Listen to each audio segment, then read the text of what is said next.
Have you ever done something you knew was a bad idea but did it anyway?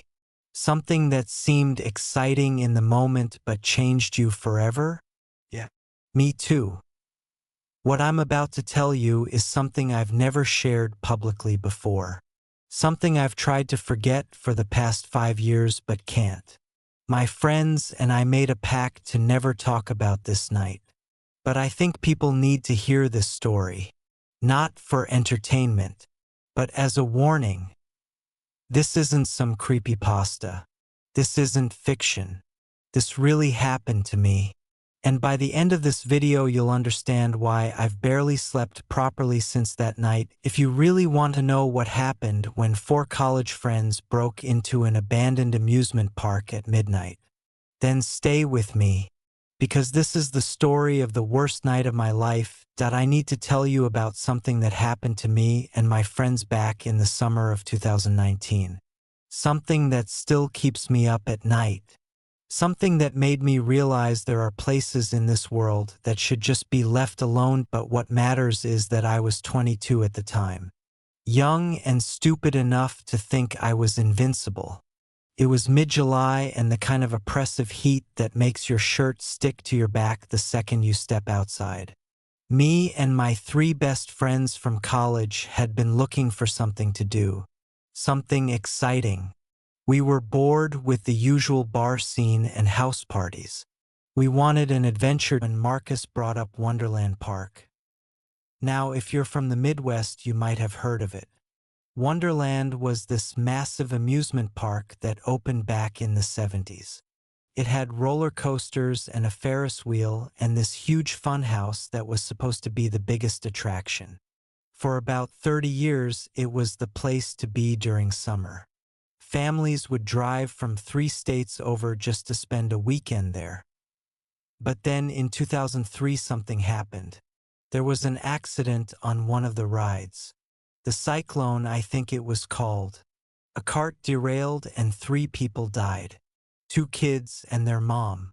After that, the lawsuits piled up and attendance dropped like a stone. The park tried to rebrand and reopen, but it never recovered. By 2005, it was completely shut down. The owners just walked away from it, left everything exactly where it was. For 14 years, that place had been sitting there rotting. And for 14 years, it had been the subject of every urban legend in our town. People said it was haunted, that you could still hear the screams from the accident if you got close enough. That security guards had quit after seeing things they couldn't explain. Typical small-town ghost stories. But Marcus was obsessed with urban exploration. He had a whole Instagram dedicated to it. Abandoned hospitals, old factories. He was always dragging us to these creepy places with his camera. And Wonderland Park was his white whale. He'd been talking about breaking in for years. So there we were on July 16th, sitting in Marcus's basement apartment with nothing to do. Him and Jake and Amy and me. The heat had knocked the power out twice that day, and we were all just melting into the furniture drinking lukewarm beer. That's when Marcus pulled up a satellite image of Wonderland on his laptop. The fence is old, he said. Chain link. Rusted through in places. I found a spot on the east side where we can slip through easy. Amy was hesitant right away. She was the cautious one in our group. The one who actually thought things through. That's trespassing, she said. We could get arrested. But Marcus had that look in his eyes. That excited gleam he always got when he was onto something. Come on, he said. When are we ever going to get another chance like this? We go in at midnight. Take some pictures. We're out in an hour. Nobody's going to know. Jake was already in. He was always down for whatever. And honestly, I was intrigued too. I'd driven past Wonderland countless times growing up. It sat right off Highway 40 behind this massive wall of trees. You could see the top of the Ferris wheel poking above the tree line. frozen in place. A monument to something that used to bring joy but now just stood there decaying. What do you think? Amy asked me. You want to do this? I probably should have said no. Should have been the voice of reason. But instead I shrugged and said, why not? Could be fun. That's how it always starts, isn't it? With a why not? We spent the rest of the evening planning it out like we were preparing for some kind of heist. Marcus studied the satellite images and old park maps he'd found online. Jake made sure his phone was fully charged so he could film everything. Amy reluctantly agreed to come along but made us promise we'd stick together and leave the second anything felt off. At 11:30, we piled into Marcus's beat-up Honda Civic and headed out. The night was thick and humid. The kind of night where the air feels like soup and every breath is an effort. There was no moon, just heavy cloud cover that made everything feel darker than it should. The drive took about 20 minutes. We turned off the highway onto this old access road that hadn't been maintained in years. Potholes everywhere, weeds growing through cracks in the asphalt. And then we saw it. The fence. I stretched out in both directions, disappearing into the darkness. 12 feet tall. Chain link topped with rusted barbed wire. And beyond it, through the gaps, we could see the silhouettes of the rides. The skeletal frame of a roller coaster. The still arms of a carousel. All of it covered in vines and vegetation that had spent 14 years reclaiming what humans had abandoned. Marcus killed the headlights and parked behind a cluster of trees about 50 yards from the fence. We sat there for a moment just staring at it. My heart was pounding. Not from fear exactly. More like anticipation mixed with a healthy dose of this is a bad idea. You guys ready? Marcus asked. We grabbed our stuff. Flashlights. Water bottles. Jake had his phone out already recording. Marcus had his DSLR camera hanging around his neck. Amy had pepper spray, which honestly seemed more practical than anything the rest of us had brought.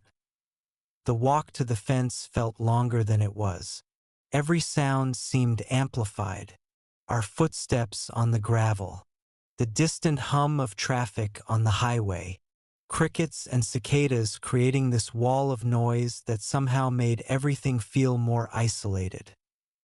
Marcus found his spot. Sure enough, there was a section where the fence had pulled away from one of the posts.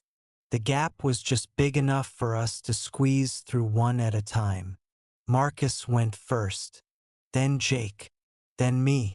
Amy came last, and I heard her curse under her breath as her shirt caught on a piece of exposed metal. And just like that, we were inside Wonderland Park. The smell hit me first. Decay and rust and mildew. That particular scent of abandonment. Of things left to rot. We were standing in what used to be the parking lot. Cracked pavement stretched out in front of us, disappearing into weeds and small trees that had punched through over the years. Beyond that, we could see the entrance. A massive arch that used to light up with thousands of bulbs spelling out Wonderland in cursive letters. Now it was just a dark frame, a gateway into something that felt wrong. This is amazing, Marcus whispered. He was already taking pictures. The flash from his camera illuminating slices of the scene. A rusted ticket booth. A faded park map on a board. A trash can tipped over with vines growing through it. We moved deeper into the park, following what used to be the main thoroughfare. On either side were the remains of shops and food stands. Shattered windows. Doors hanging off hinges. Everything was overgrown. Nature had spent 14 years slowly digesting this place. Jake was filming everything, doing this running commentary for his video. This is insane, he kept saying. This is absolutely insane. We passed the carousel first. It was one of those classic ones with hand-painted horses frozen mid-gallop. Except now the paint was peeling. The poles were rusted. Vines had wrapped around everything, creating this twisted organic sculpture. One of the horses had fallen over and was lying on its side, its glass eyes staring up at nothing. Amy grabbed my arm. "This is really creepy," she said quietly. "I know," I replied. "But we're okay. We'll look around for a bit and then head out." We kept moving. The park was laid out in a rough circle with the rides arranged around a central hub. In the middle was supposed to be a fountain. When we got there, we found it completely dry, filled with leaves and debris, dead branches. Someone had spray-painted symbols on the inside, occult-looking stuff that made my skin crawl. "Probably just kids," Marcus said when he saw me staring at it. "Urban explorers, punk kids, whatever." But something about those symbols bothered me. They looked old, faded, like they'd been there for years. We continued clockwise around the park, past the bumper cars, the swing ride, the tilt-a-whirl. Every single thing was a snapshot of sudden abandonment. Like everyone had just vanished midday and left everything exactly where it was. Came to the Funhouse. It was massive. 3 stories tall with a facade that was supposed to look like a circus tent. The entrance was this huge laughing clown face. Its mouth was the doorway. You were literally supposed to walk through its mouth to get inside. Except now the paint was chipped and faded. The eyes were dark, hollow sockets. And that frozen smile looked less playful and more malicious. Above the entrance was a sign, "Partly fallen," hanging by one chain. It read "The Maze of Mirrors" in this old-fashioned carnival font. "I want to go in there," Marcus said. His voice had this edge of excitement. "No," Amy said immediately. "Absolutely not. That's where we draw the line." But Marcus was already walking toward the entrance. "Come on," he called back. "When are we ever going to get to see inside an abandoned funhouse? This is exactly why we came here." Jake followed him without hesitation. I looked at Amy and she looked at me. We both knew we weren't going to let them go in alone, so we followed. The mouth entrance was wide open. The door had rotted off its hinges years ago. Inside was pure darkness. Our flashlights cut through it in narrow beams, revealing glimpses of what waited beyond. Walls covered in peeling wallpaper, faded murals of cartoon characters. The floor was littered with debris, broken glass, pieces of drywall, something that might have been a dead bird. The smell inside was worse, stagnant water and mold and something else. Something sweet and rotten that I couldn't identify. We moved through the entrance area into what must have been the first chamber. The beam from my flashlight swept across the walls and I realized they were mirrors. Or had been. Most were shattered now, just fragments clinging to frames. But enough remained that our lights reflected back at us from dozens of angles, creating this disorienting effect where I couldn't tell what was real and what was reflection. "This is so cool," Jake said. He was still filming everything deeper. The funhouse was a maze like the name suggested. Narrow corridors that branched off in multiple directions. Rooms that led to other rooms. Everything designed to confuse and disorient. And it was working. After just a few minutes, I'd completely lost track of which direction we'd come from. Marcus was ahead of us taking pictures of everything. The flash from his camera created these strobe light effects. Brief moments of illumination followed by deeper darkness. We entered a room where the floor was tilted at an angle. It threw off your balance, made each step uncertain. The walls here were covered in those warped mirrors, the kind that stretch you out or make you look squat and wide. Except now they were all cracked. Our reflections came back distorted and fragmented. Multiple versions of ourselves stretching away into infinity. That's when Amy stopped walking. Did you hear that, she asked. We all froze. Listened. At first I didn't hear anything except the ambient sounds. Water dripping somewhere. The building settling. But then I heard it. A sound that made my blood go cold. Music. It was faint. Distant. But unmistakable. Carnival music. The kind that plays on merry-go-rounds. Cheerful and tinny and completely out of place. That's coming from outside, Marcus said. Probably just carrying over from somewhere. We're miles from anything, Jake said. There's nothing around here.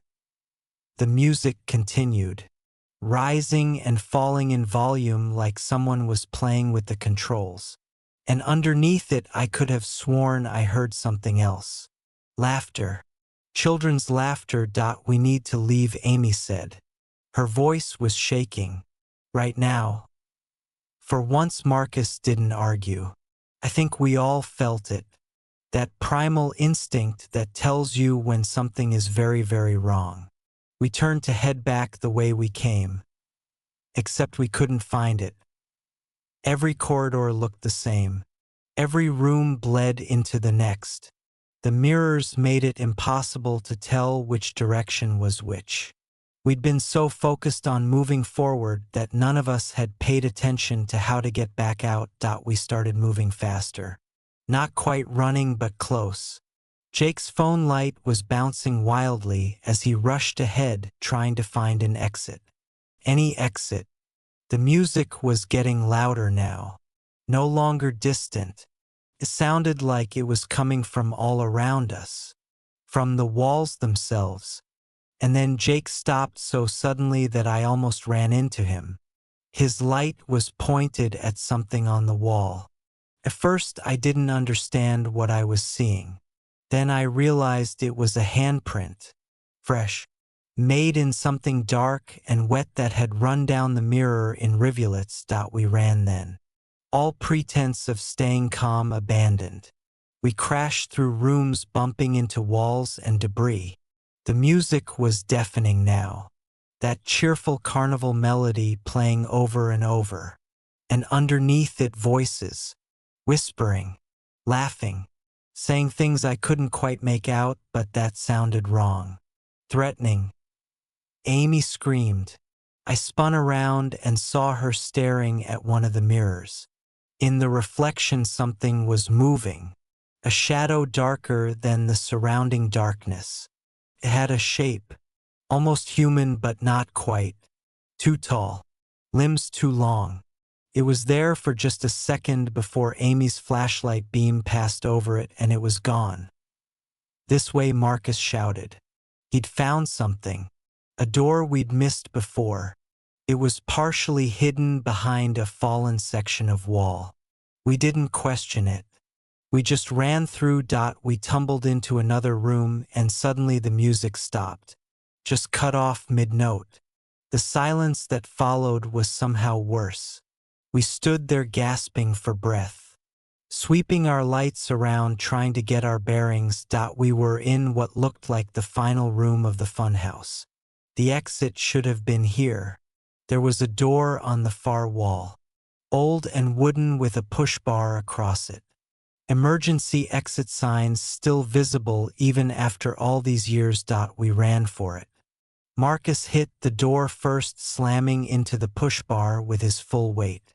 It didn't move. He tried again. Nothing. It's locked, he said. Or rusted shut. I don't know. Jake and I added our weight. The three of us pushing as hard as we could.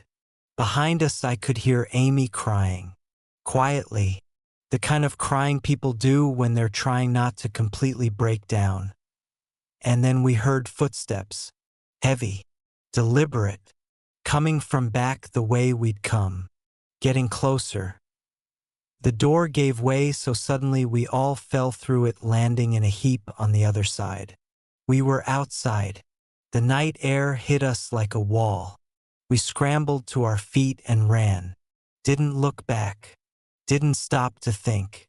Just ran. We crashed through the park the way we'd come. Past the rides. Past the fountain. Through the overgrown walkways. I could hear something behind us. Following. The sound of something large moving through the darkness. Branches breaking. Metal creaking. We hit the fence at full speed. Squeezed through the gap one after another. Amy got stuck for a second and I thought I was going to lose my mind, but then she was through and we were running across the access road to Marcus's car. We piled in. Marcus turned the key and the engine turned over once.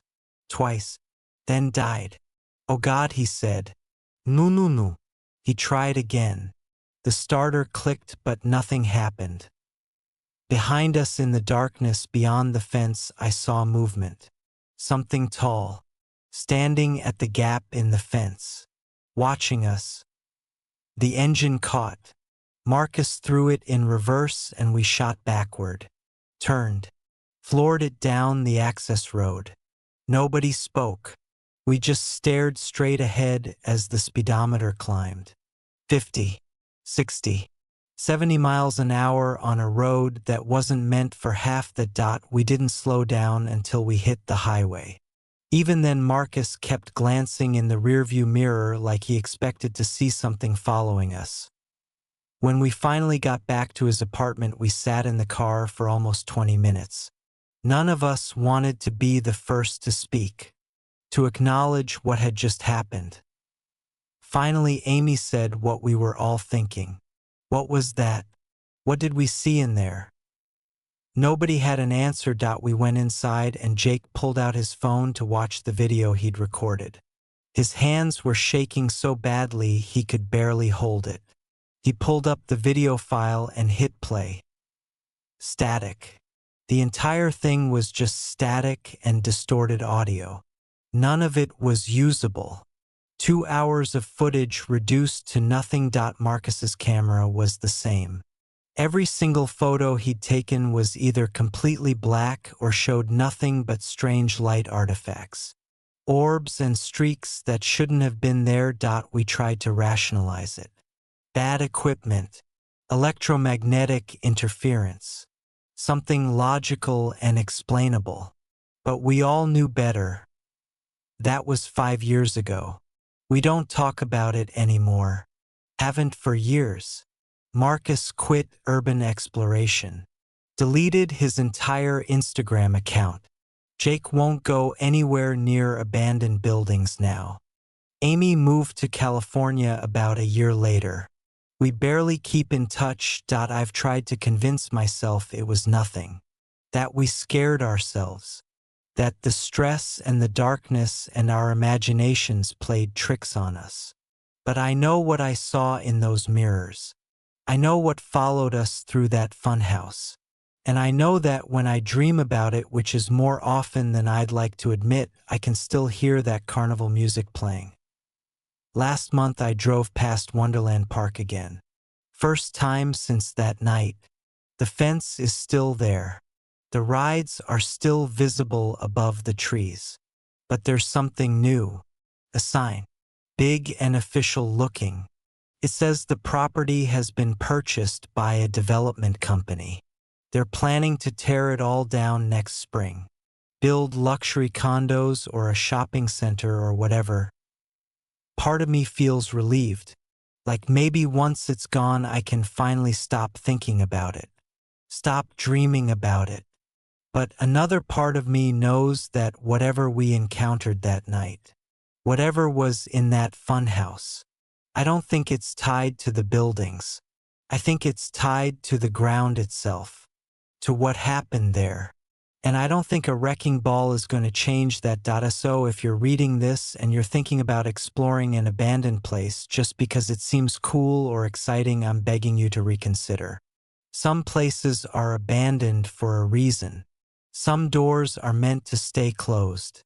And some things that seem like they're sleeping are just waiting for someone stupid enough to wake them up. We were lucky we got out. I think about that sometimes. How close we came to not making it. How easily the door could have stayed locked. How we could have been trapped in there with whatever was in the darkness. I still live in the same town. Still drive past the exit for Wonderland Park on my way to work. And every single time I pass it, I feel my chest tighten and my hands grip the steering wheel a little harder. Every single time I make sure my doors are locked and I don't look toward the tree line where I know those rides are waiting in the darkness. Because sometimes late at night, when everything is quiet and I'm lying in bed trying to fall asleep, I can still hear it.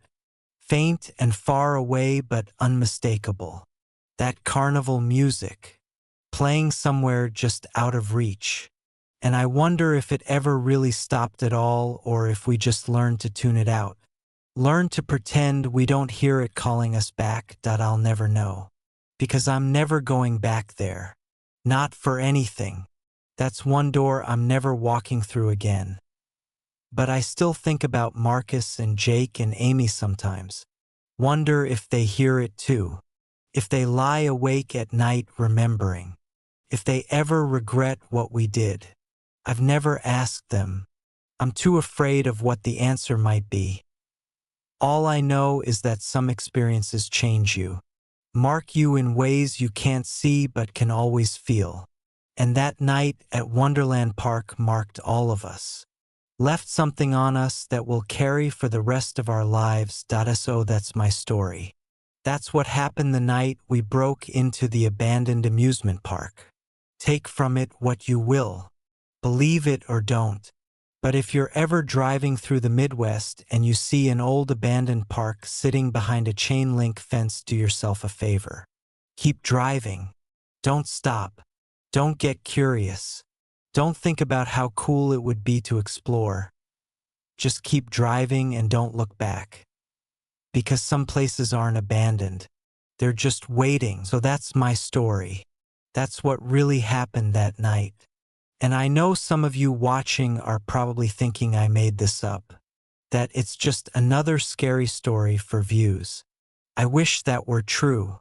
I really do. If you made it this far, thank you for listening. Thank you for letting me finally get this off my chest after 5 years of keeping it buried.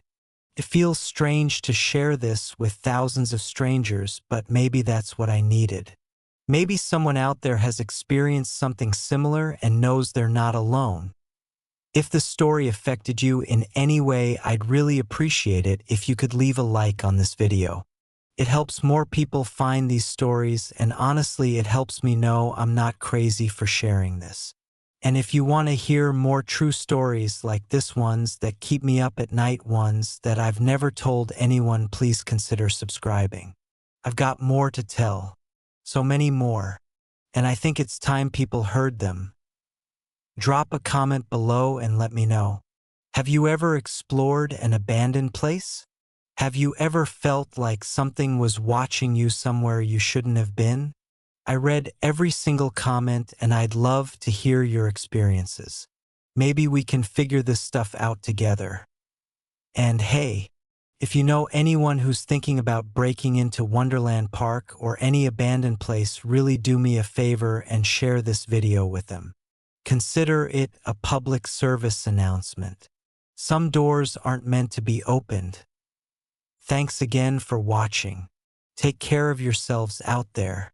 And remember, some places are abandoned for a reason. I'll see you in the next one. If I can work up the courage to tell it.